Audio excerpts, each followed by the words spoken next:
Olá, galera! Sejam bem-vindos ao canal Triângulo do Crime. Hoje nós vamos falar sobre um caso que foi comparado ao filme Garota Exemplar, que é onde a mulher forja o próprio desaparecimento para se vingar do marido. Mas antes de irmos ao caso, eu peço para que você se inscreva no canal e deixe o like nesse vídeo para me ajudar a continuar criando conteúdo. Agora vamos ao caso. Errol Quinn e Denise Huskins se conheceram em 2014 em Vallejo, na Califórnia, onde ambos trabalhavam como fisioterapeuta. Quando se conheceram, os dois se sentiram atraídos logo de cara. Aaron estava recém-separado de sua ex-noiva porque tinha sido traído, e por esse motivo ele estava um pouco receoso de começar alguma coisa com Denise. Mas depois de pouco tempo de convivência, eles começaram um relacionamento. Só que depois de um tempo, a Denise descobriu que ele ainda trocava mensagem com sua ex-noiva, e ela decidiu que não queria passar por aquilo. Então, nesse momento, os dois ficaram semanas entre idas e vindas no relacionamento. No dia 22 de março de 2015, os dois combinaram de se encontrar na casa de Aaron para decidir se eles iriam continuar o relacionamento ou iriam colocar um ponto final naquilo. Então, Denise passou numa pizzaria naquela noite, pegou uma pizza e foi para casa de Aaron. Chegando lá, eles ficaram no sofá conversando por horas para ver se continuariam com o relacionamento e como isso seria possível, e se seria possível restabelecer a confiança um no outro. Já no final da noite, eles estavam felizes porque tinham decidido continuar juntos. Então eles foram dormir por volta de meia-noite. Então às 3 horas da manhã, os dois foram acordados por um homem que invadiu a residência. A Denise conta que lembra de estar dormindo e ter ouvido uma voz que ela pensou estar dentro de seu sonho. Então ela não acordou logo de cara, só que a voz continuou falando, aí que ela percebeu que não era no sonho. Então quando ela abriu os olhos, ela viu algumas luzes brancas piscando nas paredes e também viu um ponto de laser vermelho que estava apontado para uma parede e depois foi indo até passar pelo edredom dos dois e voltar para a parede de novo. Foi quando ela ouviu de novo o homem mandando ela acordar porque aquilo era um assalto. Aaron estava paralisado na cama, ele ficou completamente em choque. Então o assaltante mandou Denise amarrar as mãos e os pés de Aaron e disse para ela ir pro armário depois que ela fizesse isso. Quando estava indo na direção do armário, a Denise falou que ela percebeu 2 pares de pernas ali naquele quarto. Então ela deduziu que tinham 2 assaltantes na casa. O assaltante foi até o armário, amarrou as mãos e os pés da Denise e depois pegou Aaron e colocou ele no armário junto com ela. Aí o assaltante colocou um óculos de natação em cada um deles e esses óculos estavam com fita adesiva passando na parte da frente para bloquear a visão dos dois. E depois disso ele colocou também fones de ouvido nos dois. Denise conta que tinha uma mensagem pré-gravada onde o assaltante dizia que ia dar um remédio para eles tomarem, que era um sedativo,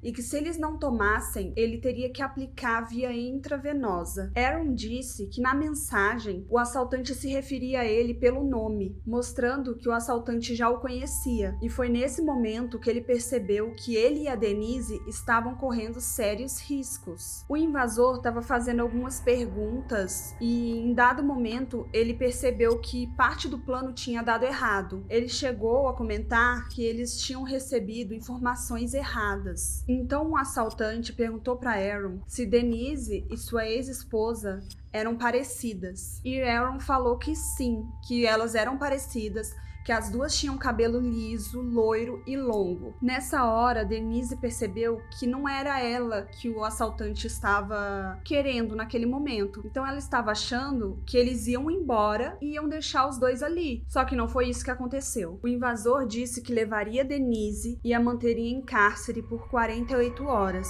E avisou para Aaron que enquanto isso, ele teria que fazer algumas tarefas. Os invasores levaram Aaron para o andar de baixo e colocaram ele em cima do sofá na sala. E ainda apontou para a parede falando que ali tinha uma câmera e que se ele tentasse sair do espaço delimitado por uma fita adesiva no chão, eles saberiam e matariam Denise. O invasor pegou uma fita e passou em volta dos tornozelos de Aaron e perguntou se ele estava confortável. Aaron disse que estava com muito frio e pediu um cobertor. Nesse momento, o assaltante pede desculpas porque tinha se esquecido que estava frio e explicou que estava usando uma roupa de mergulho. O invasor informou para Aaron que eles iriam se comunicar por e-mail e que eles já haviam criado uma conta específica para essa comunicação. Eles mandaram Aaron avisar para o seu chefe que ele não iria trabalhar durante alguns dias porque ele estava doente, e mandaram também ele avisar para o chefe da Denise que ela não iria trabalhar durante uma semana porque havia ocorrido uma emergência familiar. O invasor disse para Aaron que ele deveria sair de casa e ir até o banco para sacar dinheiro, mas ele falou também que nesse trajeto haveriam várias câmeras vigiando cada passo que ele dava e que se ele tentasse contato com a polícia ou desviar do caminho, eles saberiam e matariam Denise. Depois de informar tudo que Aaron deveria fazer, os invasores colocaram Denise no porta-malas do carro de Aaron e foram embora. Quando ele escutou o carro dando partida, Aaron tirou os óculos. Só que naquele momento ele já estava ficando extremamente cansado, porque o sedativo já estava fazendo efeito, então ele desmaiou. Algumas horas depois, ele teve força só para abrir os olhos e gritar por Denise. Só que minutos depois, ele apagou de novo e só foi acordar 11 horas da manhã. Ao acordar, ele percebeu que já haviam 2 mensagens dos sequestradores, e nelas estavam pedindo 2 pagamentos de $8.500. Que daria algo em torno de R$81 mil.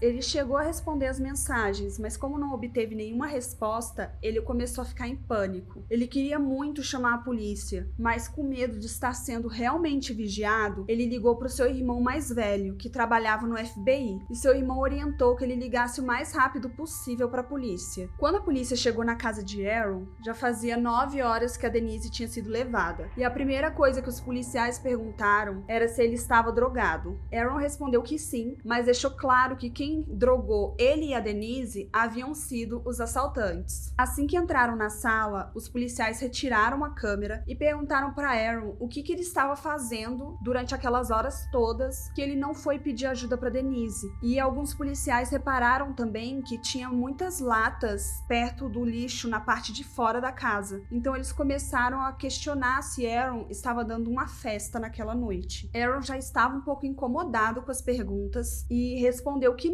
ele não estava dando festa naquela noite, que aquelas latas de cervejas ele deixava ali para acumular e levar tudo de uma vez para reciclagem. Só que já estava nítido que os policiais não estavam acreditando nele. Os policiais falam para Aaron que vão levar ele até a delegacia para colher o depoimento. Só que chegando lá, eles colhem o DNA de Aaron, pedem para eles tirar as roupas e entregam roupas da prisão para ele vestir. Durante o interrogatório, Aaron contou tudinho o que tinha acontecido na noite anterior. Contou dos óculos, contou dos fones de ouvido, da mensagem pré-gravada, que o assaltante sabia o nome dele, contou tudo. Mas os detetives não queriam saber daquilo. Começaram a perguntar para Aaron se ele tinha algum problema com a Denise, se eles brigaram, se ele tinha traído Denise. Aaron percebeu que o interrogatório estava tomando outro rumo quando o detetive olhou na cara dele e falou que não estava acreditando em nada daquilo, que não acreditava que alguém tinha entrado na casa dele e que tudo o que ele estava falando era mentira. E para piorar mais ainda a situação de Aaron, os detetives encontraram uma pequena mancha de sangue no lençol que estava na cama dele naquela noite. Ele até tentou explicar que aquele sangue estava ali há muito tempo, que ele já tinha tentado lavar, tentou de tudo, mas não conseguiu tirar aquela mancha. E Aaron ainda falou que não é porque tem uma pequena mancha de sangue no lençol dele que ele é um assassino. Quando os pais e o irmão de Aaron chegaram na delegacia, a primeira coisa que os policiais perguntaram foi se ele já havia tido algum episódio de raiva e se ele usava drogas. Então já estava claro para todo mundo que Aaron era o principal suspeito e nada do que dissessem a favor dele poderia ajudá-lo. Os detetives ainda falaram para Aaron que provavelmente eles teriam brigado na noite anterior e ele deve ter empurrado Denise da escada, ou que eles teriam usado drogas e tinha dado alguma coisa errada. Os detetives entraram em contato com os pais de Denise e avisaram que alguma coisa muito terrível provavelmente tinha acontecido com a filha deles. E o FBI também entrou nessa história toda e colocou Aaron para fazer um teste de polígrafo, e ele falhou nesse teste, porque ele estava tão ansioso e tão nervoso com toda a situação que ele reprovou no teste. E depois de reprovado, Aaron começou a duvidar da própria sanidade mental dele, porque os detetives tinham falado várias coisas. O teste tinha dado como reprovado. Ele começou a achar que ele tinha tido algum episódio de esquizofrenia e feito alguma coisa com a Denise que ele não estava conseguindo se lembrar. No dia 24 de março, um dia após o sequestro, o San Francisco Chronicle recebeu uma mensagem do sequestrador com algo que seria uma prova de vida de Denise. Na mensagem gravada, Denise falou sobre um recente acidente de avião para provar que a mensagem não era antiga. Quando souberam disso, os investigadores levaram Aaron imediatamente para a delegacia e pediram que ele entrasse em contato com os sequestradores pelo celular que havia sido apreendido. Quando recebeu o celular, um membro da equipe jurídica que estava acompanhando Aaron percebeu que o celular havia sido deixado no modo avião, sendo que esse era o único meio de contato com os sequestradores. Assim que Aaron desabilitou a função, o celular ficou abarrotado de mensagens, e mais tarde eles descobriram que os sequestradores tinham tentado ligar mais de 3 vezes para aquele telefone. No dia 25 de março de 2015, 2 dias depois da data do sequestro, Denise apareceu viva em Huntington Beach, na Califórnia, a 600 quilômetros de Valejo, ou seja, ela apareceu 48 horas depois, exatamente como o sequestrador falou que ia fazer. Ela foi deixada em uma rua com uma mala e ela estava com os olhos vendados. Então, depois de 10 segundos que o carro tinha saído, ela tirou a venda e tentou localizar o nome da rua que ela estava. Foi aí que ela percebeu que ela estava perto da casa da mãe dela, onde ela tinha crescido. Denise ainda estava um pouco cansada e sonolenta por causa do sedativo, mas ela conseguiu ir até a casa da mãe dela. Só que chegando lá não tinha ninguém, então ela pediu o celular emprestado para um moço que estava passando na rua, ligou para o seu pai. Como seu pai não estava atendendo, ela deixou uma mensagem na caixa postal e foi para a casa do seu pai. Chegando lá, o seu pai também não estava e o vizinho de seu pai deixou ela entrar para esperar. O pai e a mãe de Denise estavam em Valejo, ajudando nas buscas. E quando seu pai escutou a mensagem no celular, ele já logo avisou o departamento de polícia de Huntington Beach e os policiais foram até a casa do vizinho dele para conversar com a Denise. Chegando lá, os policiais perguntaram como ela estava, o que tinha acontecido, e ela contou tudo desde a noite que ela foi sequestrada. Os policiais perguntaram também se ela havia sofrido abuso sexual. Na hora ela disse que não, mas depois ela explicou que ela estava com medo que acontecesse alguma coisa com ela ou com a sua família, e explicou que um dos envolvidos era militar e que sim, ela havia sofrido abuso sexual. Alguns familiares de Denise acolheram ela naquela cidade. Inclusive, tinha um primo dela, que era um advogado recém-formado, que fez questão de prestar assistência para Denise. Então, o investigador entrou em contato com esse primo dela, oferecendo um acordo caso ela confessasse que tudo aquilo era uma armação e tudo não passava de uma mentira. A Denise ficou chocada com essa informação, com esse acordo, e ela ainda falou que não achava, naquela altura do campeonato, que a polícia iria duvidar dela. O FBI chegou a oferecer para levá-la de volta para Valejo no avião deles, só que ela se sentiu tão pressionada e coagida que ela percebeu que ia ter que contratar um advogado especialista em defesa criminal, e foi o que ela fez, e o advogado orientou para que ela não entrasse sozinha no avião com o pessoal do FBI, que era para ela voltar para Valejo em um voo comercial. Denise conta o medo que ela passou no aeroporto, esperando para embarcar, porque ela estava paranoica, achando que os sequestradores iam achar ela e pegar ela de novo. O reaparecimento da Denise era o que a mídia precisava para fazer um espetáculo em cima disso. Inclusive começar a falar que o sequestro dela, o desaparecimento, lembrava muito o filme Garota Exemplar, que é onde a mulher forja o desaparecimento para a culpa toda recair no marido dela e ela se vingar desse marido. Essas especulações começaram depois que a polícia de Valejo deu uma declaração falando que aquele sequestro era um sequestro orquestrado e não um sequestro de verdade. No dia em que Denise foi libertada pelos sequestradores, o tenente Kenny Parks, da polícia de Valejo, em uma coletiva de imprensa, falou que Aaron e Denise haviam gastado recursos preciosos da comunidade e que eles haviam tirado o foco das verdadeiras vítimas e, além disso, ainda colocaram medo na população. E ele ainda reforçou que os dois deviam desculpas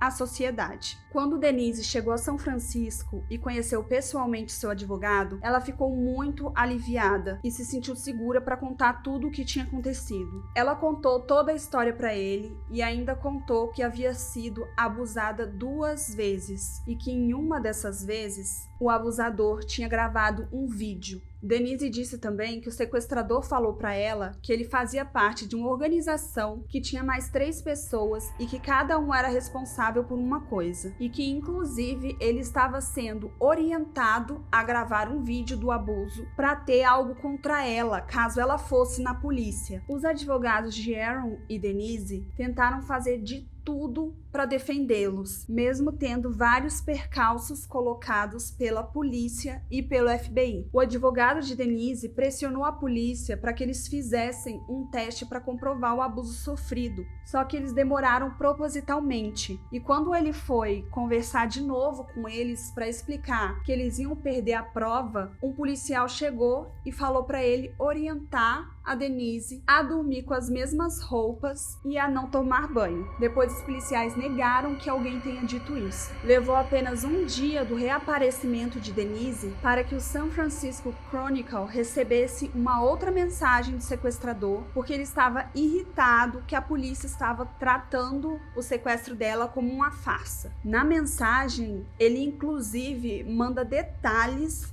do que aconteceu, mandou foto do lugar que ela tinha ficado presa por 2 dias, tudo para comprovar que aquilo havia sido sim um sequestro de verdade. O reencontro de Aaron e Denise aconteceu 1 semana depois do ocorrido. Ambos estavam muito nervosos, com medo do que um ia pensar do outro, mas à hora do reencontro eles deixaram tudo isso de lado e se abraçaram porque eles estavam sentindo muita saudade um do outro. Semanas se passaram enquanto Aaron e Denise continuavam sendo os principais suspeitos da própria invasão domiciliar. Aaron, inclusive, estava com muito medo de perder o seu emprego, porque tudo estava desmoronando na vida dos dois. Foi quando, no dia 5 de junho de 2015, houve uma grande mudança no caso dos dois, que foi quando a polícia de Dublin, na Califórnia, uma cidade que ficava a cerca de 1 hora de Valejo, recebeu uma chamada para atender uma ocorrência de assalto. O suspeito havia tentado basicamente as mesmas coisas que fez com Aaron e com Denise. Só que dessa vez tinha dado errado, porque quando o invasor foi tentar amarrar a esposa, o marido deu um salto da cama e atacou o invasor. Durante o ataque, o marido foi atingido na cabeça por uma lanterna e o assaltante conseguiu fugir. Só que durante a luta, ele deixou cair o celular e foi aí que a polícia de Dublin conseguiu rastrear o telefone até uma mulher que disse que aquele telefone pertencia ao seu filho, que se chamava Matthew Muller, e que ele havia perdido aquele telefone na noite anterior. Inclusive, ela passou a localização da cabana dele. Pesquisando sobre Matthew, os policiais perceberam que ele não era um criminoso comum, porque ele havia servido como fuzileiro naval durante 5 anos e havia frequentado a Faculdade de Direito de Harvard. Quando revistaram a cabana de Matthew, os policiais encontraram vários laptops, réplicas de pistola, inclusive uma tinha no topo dela, grudada com uma fita adesiva, uma caneta laser. Encontraram várias máscaras de esqui, alguns óculos que tinha fita para tampar a visão. Basicamente, eles encontraram tudo que corroborava o caso que tinha acontecido em Valejo. Os policiais descobriram também que Matthew estava dirigindo um carro roubado. Ao ver tudo o que tinha na cabana, a detetive disse que ficou claro para ela que não era a primeira vez que ele praticava esses crimes. Então ela foi pesquisar o nome dele e viu que ele tinha sido uma pessoa de interesse em vários casos ocorridos nas cidades próximas. A detetive rastreou também o carro que ele estava dirigindo e viu que esse carro tinha sido roubado perto de onde Aaron e Denise moravam. Foi aí que ela lembrou do caso de Denise e tentou entrar em contato com a polícia de Valejo, só que ela não conseguiu e os policiais não retornaram. Ela continuou tentando contato e quando eles finalmente atenderam, ela contou sobre o que se tratava e eles mandaram ela entrar em contato com o FBI. Foi quando ela informou sobre Matthew e poucas horas depois já apareceram 2 agentes do FBI na delegacia dela e um policial que estava representando a delegacia de Valejo. Os policiais e os agentes do FBI conseguiram confirmar todos os detalhes que Aaron e Denise haviam dado. E Mueller foi julgado pelo Tribunal Federal em Sacramento, na Califórnia, pelo crime de sequestro. O crime de agressão sexual e o roubo ficou fora da esfera federal. Então ele se declarou culpado da acusação de sequestro e foi condenado a 40 anos de prisão. Depois, Matthew foi condenado na esfera estadual no condado de Solano. Aí ele respondeu 2 acusações de abusos sexuais, uma de cárcere privado, outra de arrombamento e uma de roubo. Ele se declarou inocente na jurisdição estadual. Esse caso aconteceu 7 anos atrás, mas Aaron e Denise têm certeza que tinha mais pessoas envolvidas nesse sequestro, mas só Matthew foi preso. E eles até hoje não sabem o porquê os 2 foram alvos. A polícia de Valejo não pediu desculpas por dizer que aquilo que tinha acontecido com os 2 não passava de uma farsa. O chefe de polícia apenas mandou uma carta para Denise e para Aaron falando que agora estava claro que tudo o que aconteceu era realmente verdade e que as conclusões do departamento de polícia estava incorreta. Agora pensa, eles passaram por tudo aquilo para no fim receber uma carta falando que a conclusão havia sido incorreta. Depois de um tempo, com a troca do chefe de polícia, veio o pedido de desculpas decentes, onde o chefe de polícia se dizia comprometido a fazer com que os sobreviventes recebessem tratamento digno e que, embora ele não fosse o chefe em 2015, que foi a época que ocorreu, ele gostaria de expressar suas mais sinceras desculpas